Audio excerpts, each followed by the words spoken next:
Okay, hello everybody. So this is my 4 weeks out video. We're gonna film this every single week. So last year I did this and I just did the last peak week of my first show. This time we're going for our second show. At the last video, I told you guys I ran a marathon, which I did. I ran a full trail marathon. I also ran a half and I also ran a 5K. All in a span of 3 months after that first show. So we did everything we said we were gonna do. We just took the October show off and let myself build up all the way up until now.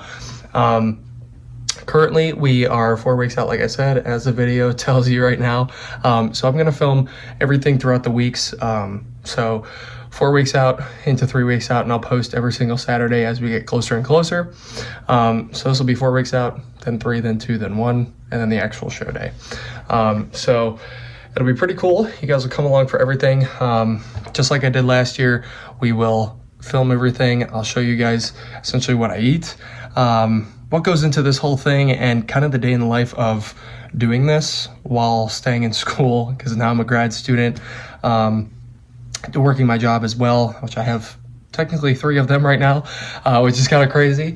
But yeah, so we're in a great time period to do this, so I think it's a great time. Yeah, so effectively everything you're gonna get is my training, my diet, cardio, how I like go to the grocery store and all that stuff, what I get there, and how to make this stuff a little bit easier for yourself to not suffer so much during this entire time. So it is Thursday of 4 weeks out, so we're technically 4.5 weeks out right now. But I just did my cardio, and I'm about to eat, and then we go train. We have a big back day today. But currently we have, this is chicken. So 8 ounces of chicken with half a cup of rice, and I think it's a cup of green beans. And then we also get these little things, which are digestive enzymes that help me digest throughout the day. And then we'll take our pre right here in the SpongeBob shaker. And then we have, we go to Old School, we get our lift in, and then we'll be ready to go from there. So I'll show you guys a few training clips and all that stuff. So let's go. Just want to give a look at my awesome pre-workout stack that I have back here of all these flavors from Z-Bub.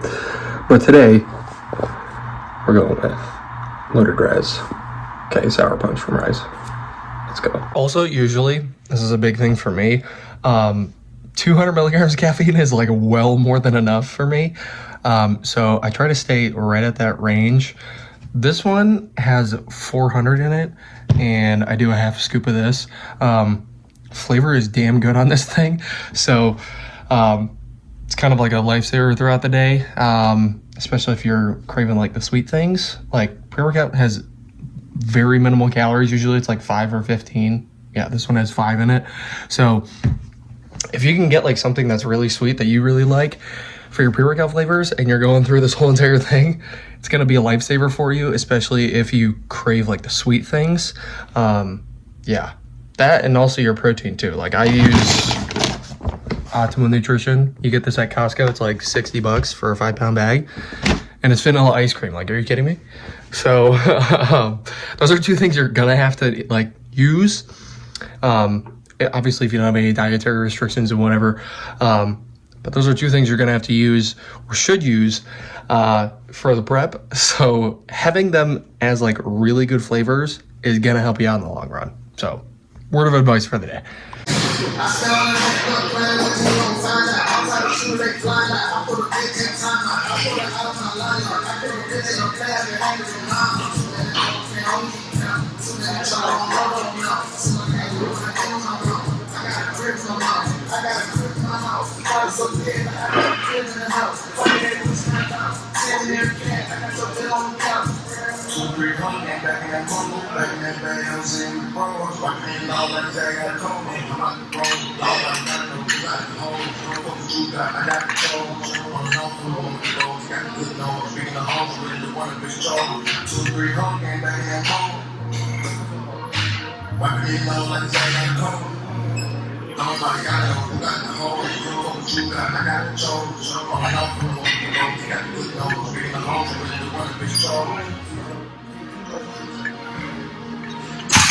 All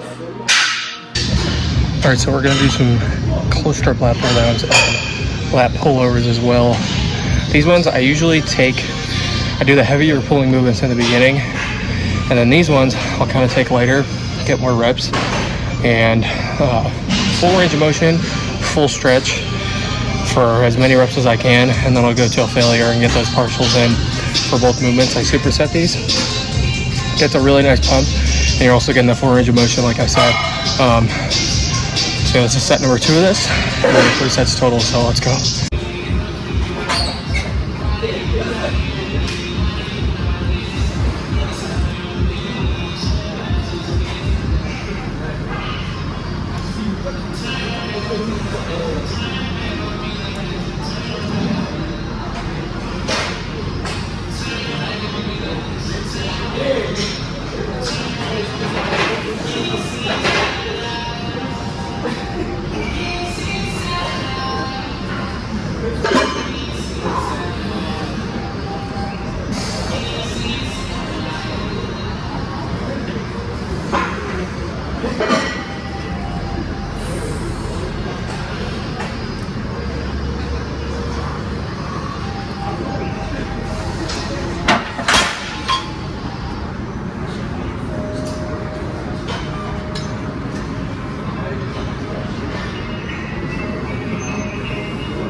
So we have a little bit of shoulders today to do as well, and one of my favorite shoulder complexes, we'll call it. So it's called a triple set essentially, or a tri-set. You're going to do 3 movements, so you're doing all 3 raises in one set and 10 reps of each of them. So you do 10 front, 10 side, and then 10 reverse fly. Lighter dumbbells you're going to hold them the whole time. I usually do 2 or 3 sets of this. Sometimes you can go a lot more reps, so 15 to 20, but if we're later in prep, we're going to go to 10. Just to keep blood flow going, we're just doing this for a pump. I'll show you guys what this looks like.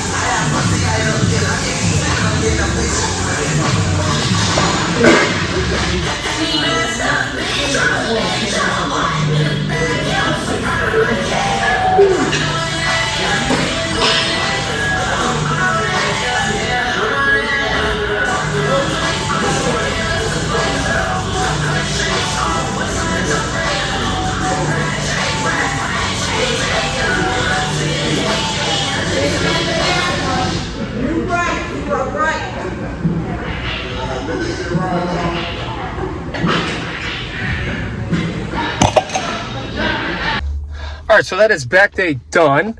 One thing I didn't film, but I wanted to talk about is ab training. So I usually throw in core at the end of the lifts whenever I do them. But essentially, one of the best things that I like to do is an ab crunch with the rope or some sort of attachment with the cable. Simply because you can overload it, number one. And number two, it's literally what your core was designed to do, which is trunk flexion. So you're flexing your core as hard as possible because the weight is above your head and you're pulling down on it like that. So you're loading your abs the best way possible, and you can also overload it week to week, which, as we know, is going to induce muscular hypertrophy and growth. So that's one of the best things that I like to do for abs. Obliques and all that other stuff, you can do like the rotational stuff. Powerlift presses and anti-rotation stuff like that is also good too for those. Just make sure that you can overload it each week to essentially, like I said, induce growth, get the hypertrophy of the movement. Like, I mean, you can do Russian twists all you want, but if you're just doing it, tapping each side with no weight in your hand, you're not going to essentially overload it as much as you could doing something else. So that's my tidbit for today on abs. But I'll see you guys tomorrow for a hamstring day, hamstring and glutes. And then we got a big rest day Saturday, and that's when I'll post this video for 4 weeks out. So, yeah, have a great day, and let's go. Okay, good morning, everybody. It's day 2. This is Friday now. So we are essentially 4 weeks out exactly. Tomorrow is the actual 4 week out point. That's 4 weeks from show day. Today, just got my breakfast done. We're gonna go hit some cardio downstairs, and then we will eat the same meal we had yesterday, which was our chicken, rice, and green beans. And then we'll go hit some hamstrings and glutes at the gym. It is windy as hell outside. It is very bad, but yeah, so we have hamstring and glutes at the gym, and then we also have like a small little arm pump at the end of it.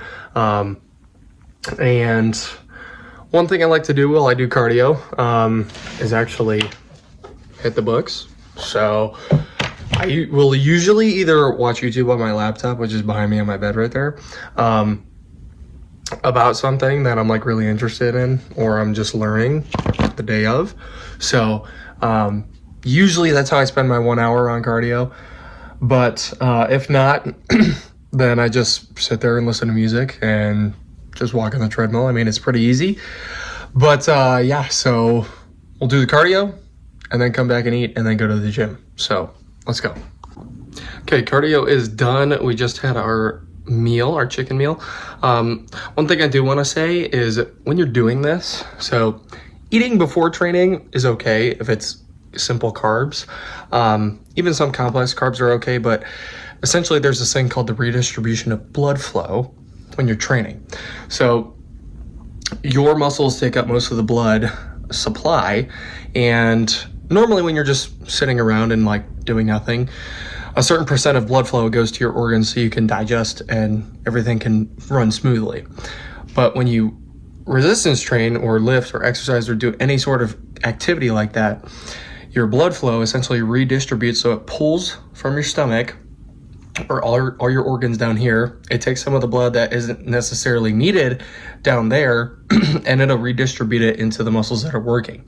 So let's say you're doing, so example, today we have hamstrings and glutes. So if I were to eat and then I went straight to the gym and then I trained, the pump wouldn't be as good because there's more blood flow needed to digest everything, versus if I were to wait about a half hour, which is what I'm doing right now, and then go train with the 20-minute drive and all that stuff, it'll take about an hour for everything.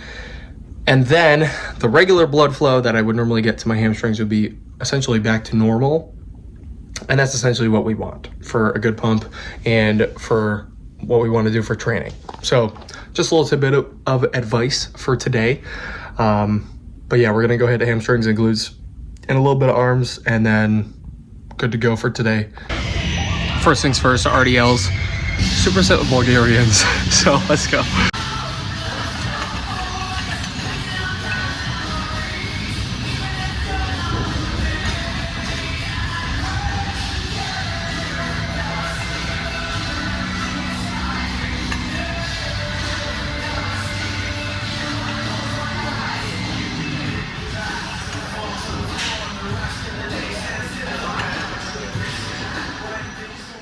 Okay, so in this clip right about here, when I change my foot up, it sounds like something is farting or someone. It is not me, it is that pad rolling. You guys can see it right there. But yeah, just had to clarify that right now because as I'm editing this is kind of funny. So, just so you know.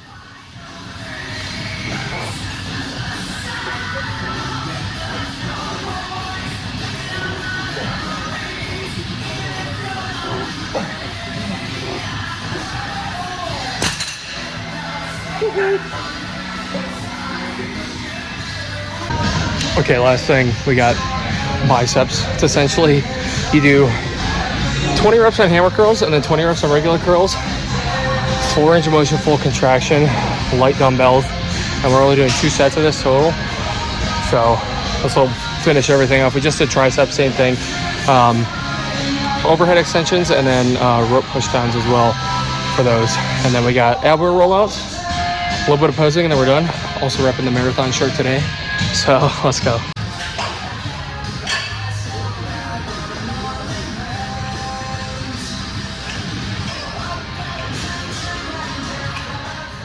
Now, certainly on these, I could certainly decrease the time during that eccentric on the way down. But during this, I mean, it's just for a pump. I'm going 20 reps of this into 20 reps of regular dumbbell curls. So it's essentially just feeding the pump here. That's all that we're doing. We're just trying to get blood flow to those biceps. So just pumping these reps out is completely okay.